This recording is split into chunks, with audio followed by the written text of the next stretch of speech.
বন্ধুরা, আজকে আমরা দেখব ধান গাছের পূর্ণাঙ্গ জীবনী।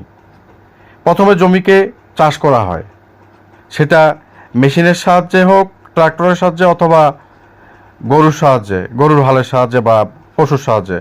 এরপরে এটিকে কাদাযুক্ত করে ধান ছেটানো হয়। তারপরে ধানের চারা বড় হলে এভাবেই নির্দিষ্ট স্থানে দূরত্বে লাগানো হয়।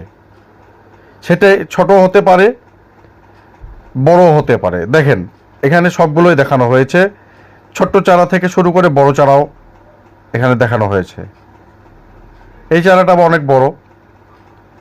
হ্যাঁ, এরপরে জমিতে রশি টেনে এভাবেই পোকামাকড় মুক্ত করা হয়, কীটনাশক ছাড়া। তারপরে এই ধানগুলো বড় হয়েছে, বড় হওয়ার পরে পেকে গেলে এভাবেই কেটে মাড়াই করা হয়।